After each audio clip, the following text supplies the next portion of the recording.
Hi guys, AzureAce here and welcome back to another Dragon Ball Super episode discussion where today we're going to be talking about an episode that we've all been very excited for a week, and that is this episode, episode 80. Jesus, we're 80 episodes in already. I know I say that like every 10 episodes, but it's just absolutely insane to think that we're already 80 episodes into Super. But we are here in episode 80.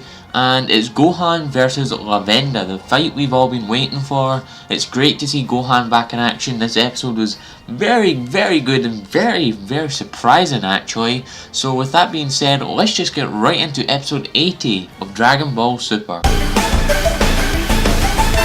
眠った闘志を呼び覚ませ、孫悟飯の戦い。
The episode begins where we last left off with Gohan and Lavenda facing off.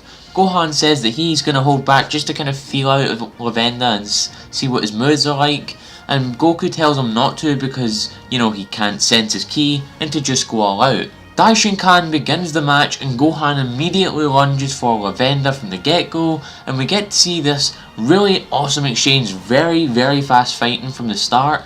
Gohan is trying to hit Lavenda, but he's just dodging as Lavenda jumps up, but when Gohan goes to punch him, Lavenda wraps around his arm with his claws, and that's where we see it. That's where we see Lavenda start to spray this purple kind of poisonous mist in Gohan's face. This then blinds Gohan. We see the kind of purple around his eyes.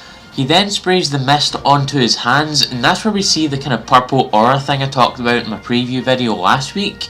He starts laying into Gohan, giving him absolutely no chance to retaliate.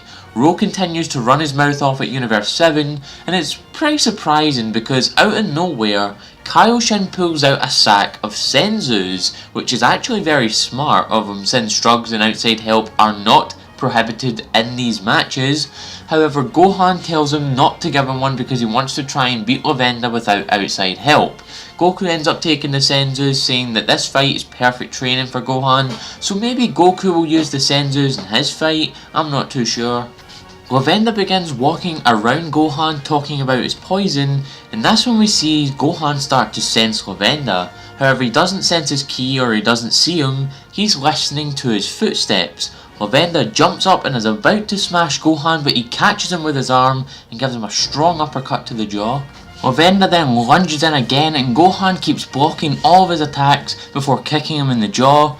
Ro says it's impossible, however Bergamo says that because he's blinded, all of his other senses have been heightened, which includes his hearing. Lavenda's still being blocked and dodged by Gohan. Lavenda then starts flying up, which means Gohan cannot hear him anymore. As he flies above Gohan, Lavenda then starts firing ki blasts at him as Gohan keeps blocking them. Lavenda then goes to finish him with this big massive ki blast, but then Gohan starts to get angry, saying he hasn't shown his full potential yet as he powers up with that amazing white aura we all know. However, it goes yellow as he turns Super Saiyan as we go to a commercial break. We come back from the break as Daishinkan tells Zeno that it's called Super Saiyan. All the gods are pretty impressed, and even Toppo is being pretty intrigued by it, saying that he can alter their power level. Gohan powers up even more. Lavenda says that he still can't sense him as Gohan tells him to try. Lavenda flies around him and fires a ki blast, but Gohan turns around and punches it away. Lavenda keeps flying around firing multiple ki blasts at Gohan, but he's just bossing them all. He's like bah bah bah bah. He's just punching them and kicking them all away easily, creating this massive cloud of smoke which he flies through, hitting Lavenda with a flurry of strong punches, and he's just whamming on him like crazy. Kaioshin says that by reflecting his own energy off of Lavenda, he can sense all of his movements. However, Whis says that this is a bit of a double-edged sword for Gohan as they continue to fight, and Gohan throws him down. Gohan starts flying to get the final hit. However, he stops going for it as we see him in real pain as he just hits the ground, dropping out of Super Saiyan back to base. Whis says that by going Super Saiyan, he accelerates the poison inside his body, meaning that it's just going to spread even more. Lavenda then starts getting the upper hand again and starts wailing on him as he tries to fly away. Gohan then goes Super Saiyan again, making his aura so massive that it turns the entire arena yellow. They start clashing against each other, with Gohan having this huge blinding yellow aura as he fires off a Kamehameha. Lavenda fires a ki blast, creating this amazing looking beam struggle. However, we can see the poison starting to spread rapidly throughout Gohan's body as it starts turning purple, or a kind of burgundy-ish colour. The more he gets poisoned, the more he struggles in this beam struggle, and eventually he loses the struggle. Lavenda then sprays mist at Gohan and he flies into it, punching Gohan and flying around him, grabbing him into this like lock thing and flying up before flying down, smashing them both into the arena, making Lavenda go out for the count. However, Gohan actually gets back up on his feet, saying he won, before collapsing down again and dropping out as Super Saiyan. Daishinkan then flies down and declares that the match has ended in a tie. Goku then feeds Gohan a Senzu, helping him recover. Gohan says that he was too weak to win, but Goku says that he did pretty good, and well, he did do quite good for a guy who doesn't fight anymore. Daishinkan says he has an announcement from Zeno. He says that the Zenos are surprised that mortals of such a low level rank could put on such a good fight. More on that in a moment.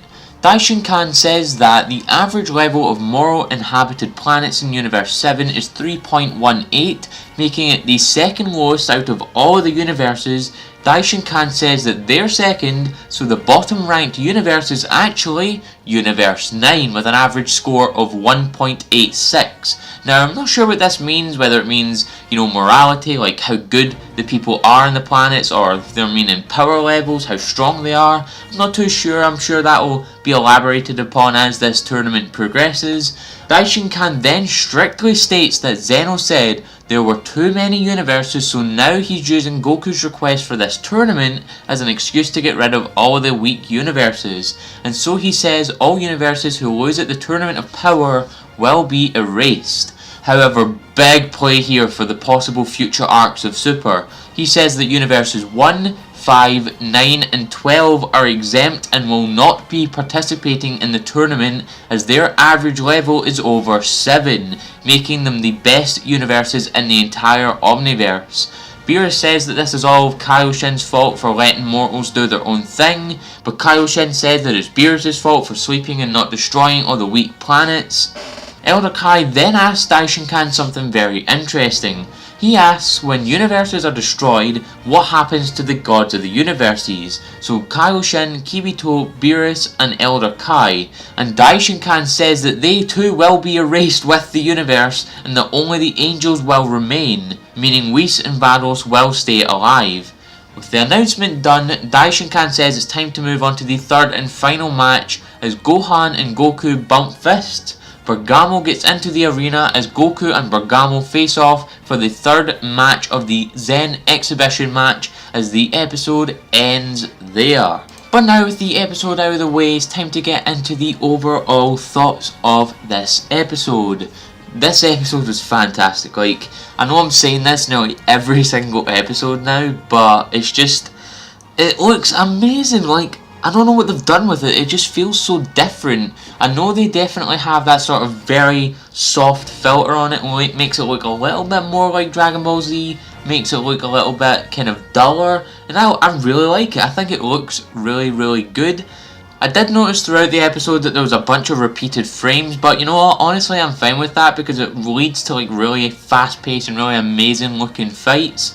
And speaking of fights, man, Gohan, jeez, you're an absolute savage. I can't wait to see how he trains in the run up to the proper tournament. We know that from the opening, at some point he will be training with Piccolo, I'm assuming. Maybe? Now this is a hope, but just maybe, like there's this tiny shred of hope in me that at some point maybe just Gohan or maybe the entire team will all train with Whis at some point. Now that would be absolutely fantastic. Just imagine Gohan unlocked Super Saiyan Blue through that. That'd be incredible, but I know it's not going to happen. But Gohan put up a very good fight. Lavenda was very good. I really liked Lavenda. Takeshi Kusao did a very good job. Honestly, at some points I could definitely tell it was Takeshi Kusao. I could definitely hear Future Trunks in there amongst all of the craziness that Lavenda was spouting. But the next thing I want to talk about is the kind of emotion that this may possibly create. We know now for a fact that universes will be destroyed if they lose at the Tournament of Power. However, there are leaks for, I believe, episode 82 or 81. I'm not too sure. It's one of the two. And I don't want to get too into it, but there's possibly going to be a chance that someone's going to persuade Zeno not to do this, or persuade the gods not to go through with this. Well, we'll see that when it comes to the point. But I think it's going to be very emotional to see universes get destroyed. Like, just imagine at some point during this tournament, Universe 6 is going to get destroyed. We're going to watch as Champa, Kaba, Hit, Vegeta all, get erased in front of us. Now that's going to be an emotional moment. Kaba, he just doesn't deserve it, man. He did nothing wrong. But it's an occupational hazard. They're just going to have to go with it. But that's really all my overall thoughts for this episode. My previews video will be out tomorrow, as always. So if you guys liked this video, please leave a like and a comment in the comment section below. Share this amongst your friends. I've been AzureAce, and thank you for coming to the video.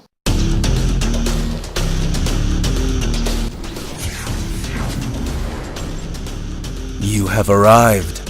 I'm here to tell you that if you don't subscribe to AzureAce for Dragon Ball, Kingdom Hearts, and Pokemon TCG content, you will wander forever in the darkness of your heart.